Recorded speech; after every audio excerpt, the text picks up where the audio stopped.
Olá pessoal, vamos dar continuidade ao estudo da termodinâmica. Hoje nós vamos enunciar a primeira lei da termodinâmica e a lei zero da termodinâmica e vamos fazer algumas aplicações práticas para entender como essa lei ela é aplicada dentro de situações reais que envolvem seus estudos. Muito bem, então a lei zero da termodinâmica, historicamente falando, ela foi enunciada após a primeira e a segunda lei. Ela recebe o nome de lei zero justamente por conta de que a primeira e a segunda lei, na verdade, são consequências, são, digamos, fundamentadas por essa lei zero que é mais fundamental, né? Ela é mais básica. Então, como nós podemos entendê-la?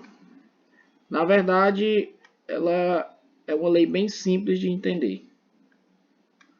Para fazer aqui uma ilustração de como funciona a lei zero da termodinâmica, vamos considerar que nós tenhamos aqui três corpos aqui quaisquer. Vamos chamar aqui um corpo de corpo A. Chamar aqui um corpo de corpo A. Ao lado do corpo A, vamos colocar um outro corpo, que é um corpo B. Um objeto B. E por fim, vamos colocar um terceiro corpo que nós vamos chamar, por exemplo, de corpo C. Esses três objetos, eles podem ter tamanhos, proporções e podem ser constituídos de materiais diferentes.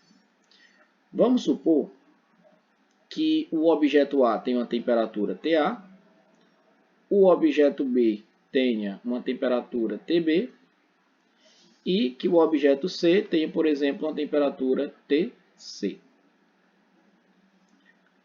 Então, o que vai acontecer? Existe na termodinâmica um estado que nós chamamos de equilíbrio térmico. Equilíbrio térmico. Então, nós podemos dizer que dois objetos, dois corpos, estão em equilíbrio térmico quando eles possuem temperaturas que são iguais. Então, nesse caso, por exemplo, vamos considerar a primeira situação como sendo a seguinte. Vamos supor que o objeto A esteja em equilíbrio térmico com o objeto B. Se isso for verdade, então nós podemos dizer que a temperatura de A é igual à temperatura de B. Vamos agora supor uma segunda situação, né, onde a gente proponha, né, que o objeto B está em equilíbrio térmico com o objeto C. Nesse caso, nós podemos dizer que a temperatura de B é igual à temperatura de C. Então, a lei zero da termodinâmica estabelece o seguinte. Por associação, se um objeto A está em equilíbrio térmico com um objeto B, e se o objeto B está em equilíbrio térmico com o objeto C, então, nesse caso, necessariamente o objeto A também está em equilíbrio térmico com o objeto C. Então, isso aqui traduz o que nós chamamos a lei zero da termodinâmica. E pode parecer bem óbvio, né? Mas nem sempre essas relações elas vão acontecer dentro da física. Por exemplo, se nós estivermos falando sobre cargas elétricas, não é necessário que, se um objeto A esteja em equilíbrio eletrostático com um objeto B, e se B estiver em equilíbrio eletrostático com C, não é necessário que todo mundo tenha a mesma quantidade de cargas elétricas. Então, nesse caso, essa relação ela é válida, né, para cá, quando nós estamos falando com temperatura. Lembrando que temperatura é uma grandeza intensiva, ou seja, ela não depende do tamanho e nem da massa da substância. Tá bom? Muito bem, então, dito isso, vamos enunciar a primeira lei da termodinâmica.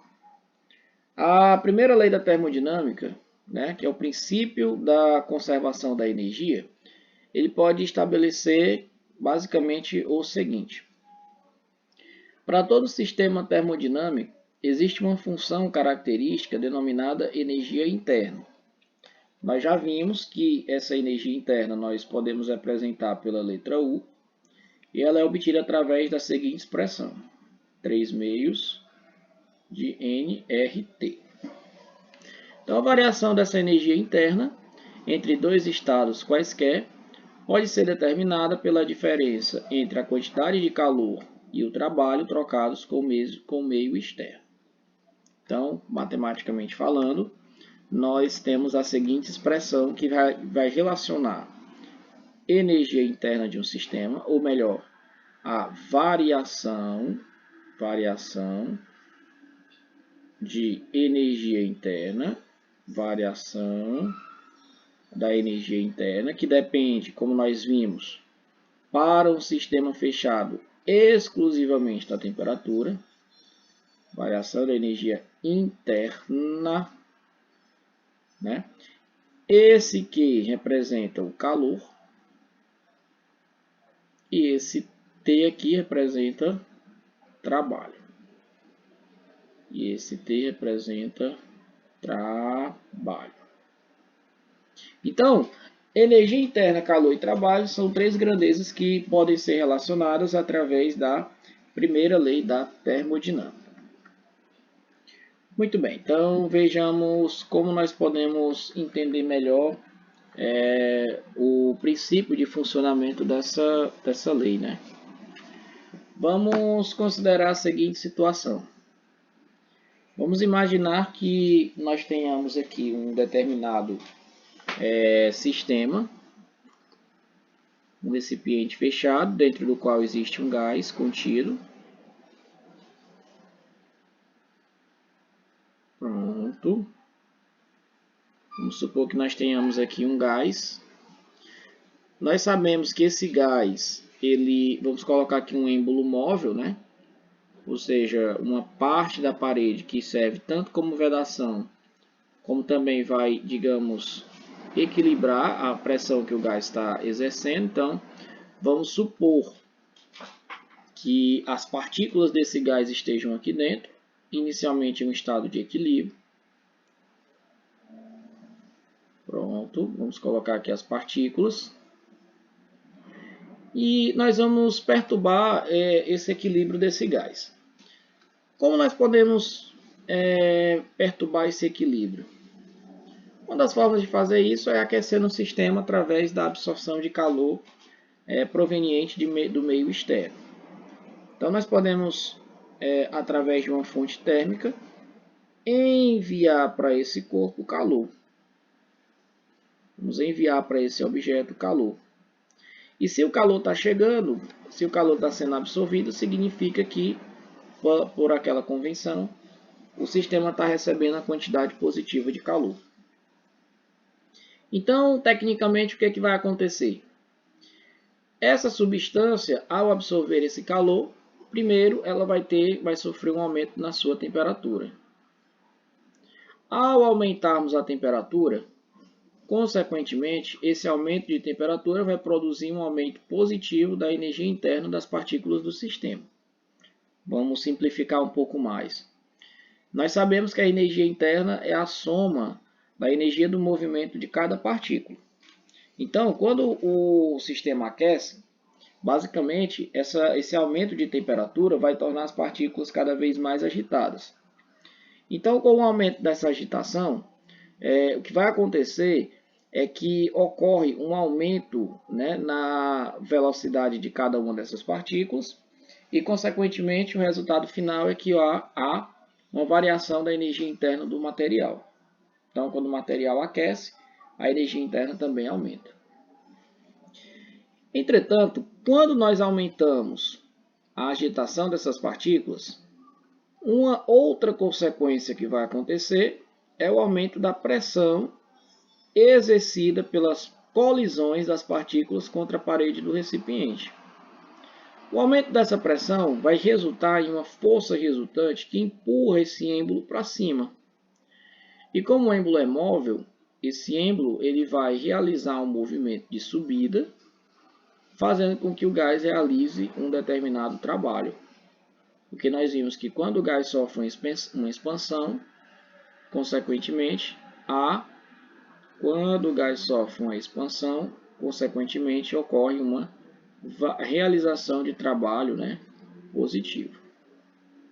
Então, por essa relação, nós podemos inferir o seguinte: a quantidade de calor que foi recebida pelo sistema foi parcialmente utilizada, como nós vimos, para o aumento da energia interna do material, e a outra parte foi parcialmente utilizada para a realização de trabalho.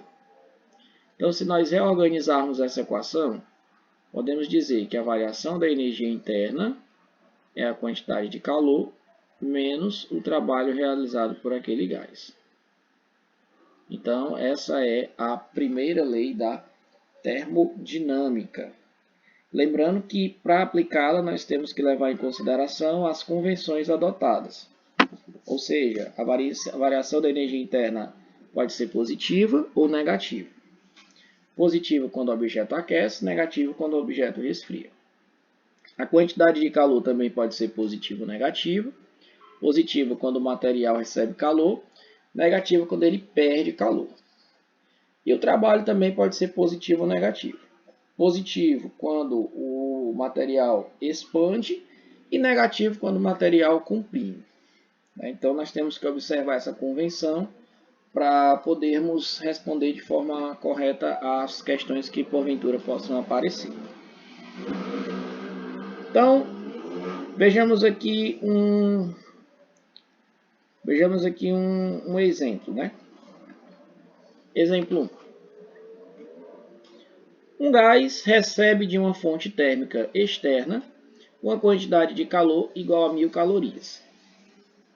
Então, dados do nosso exemplo, a quantidade de calor recebida, então é positiva, é 1000 calorias. 1000 calorias. Essa energia, além de produzir um aquecimento no gás, provoca sua expansão, com consequente realização de trabalho equivalente igual a 600 calorias. Então, se houve uma expansão, significa que o trabalho também foi positivo. Então, esse trabalho equivale a 600 calorias. Então, nesse caso, nós podemos, por exemplo, realizar o cálculo do quanto variou a energia interna desse sistema nesse processo termodinâmico. Como é que nós vamos poder fazer esse cálculo? O cálculo em si ele é bem simples. Vamos aplicar a primeira lei da termodinâmica.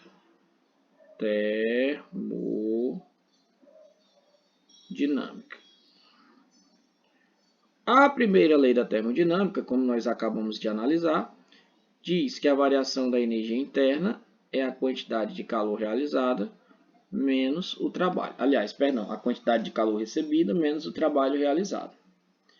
Nesse caso, a variação da energia interna vai ser a quantidade de calor, que no nosso exemplo foi igual a 1000, menos o trabalho realizado, que no nosso exemplo foi igual a 600 calorias. Então, nesse caso, a variação da energia interna vai ser igual a 400 calorias. Não tem problema, né? O resultado vir em calorias, que é uma unidade usual de energia. Não tem problema nenhum, tá? Entretanto, vale lembrar que a unidade padrão de energia é o Joule, tá bom? Então, quando nós formos utilizar a primeira lei da termodinâmica, nós precisamos que todas as grandezas envolvidas estejam expressas com a mesma unidade de medida, tá bom? Vamos ver aqui mais um exemplo. Ó, exemplo 2, vamos colocar aqui os dados, né, que são importantes. Opa, só um minutinho, vou colocar aqui o carregador.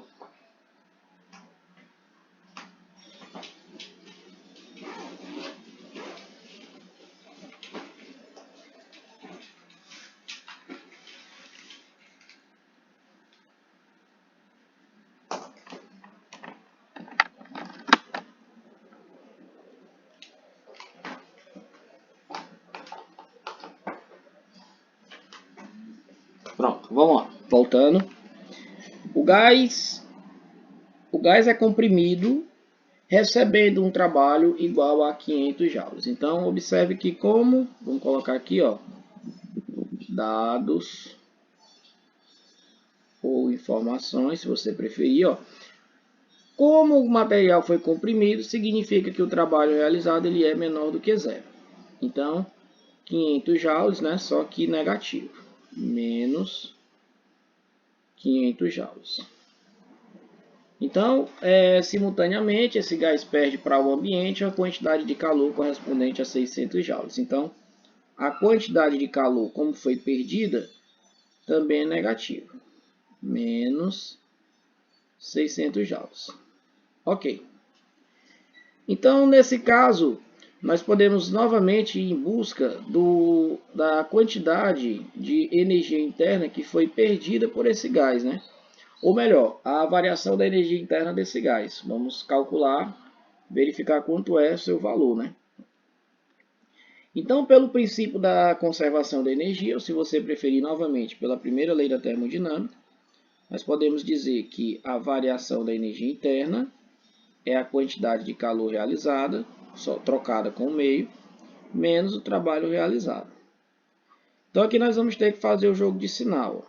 Quantidade de calor menos 600, menos da fórmula, menos da grandeza, né, do trabalho. Então, menos com menos, nós já sabemos, né, que essa brincadeira vai vir resultar num número positivo. Então, vai ficar menos 600 mais 500. Então, nesse caso, a variação da energia interna vai ser igual a menos 100 joules. Ok? Então, percebam que como houve uma variação negativa na energia interna do gás, isso significa que o gás ele sofreu um processo de resfriamento. Faz sentido, né? Faz sentido porque ele perdeu o calor para o meio externo. Então, nesse caso, o gás sofreu um resfriamento. Ok? O gás sofreu um resfriamento. E no caso anterior, se você prestar bem atenção, como a energia interna foi positiva, significa que o gás sofreu um aquecimento.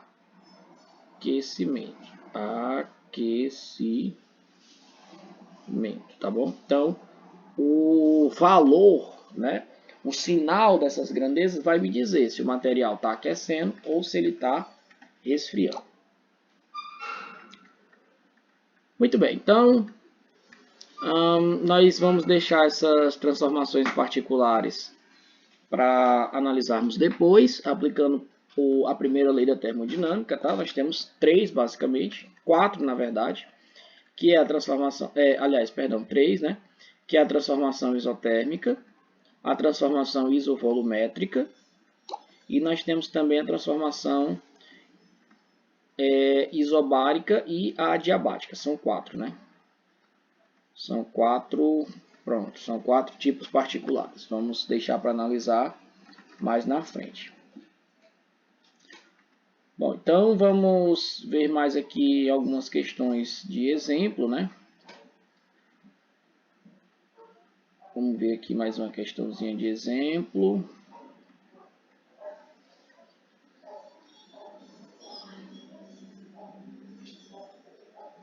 Pronto. Vamos ver aqui a questão de número 12. Só para a gente encerrar essa aula, tá? A questão de número 12 é um pouquinho diferente. Ela diz o seguinte. Um sistema gasoso ideal sofre uma transformação isobárica de pressão igual a 5 vezes 10 a 4 newtons por metros quadrados. Então, se a transformação é isobárica, a pressão é constante. Então, nesse caso, o valor dessa pressão, 5 vezes 10 a quarta newtons por metros quadrados. Ok. Seu volume aumenta de 3 para 6 litros. Então, nós temos aqui que o volume inicial é 3 litros e o volume final é de 6 litros.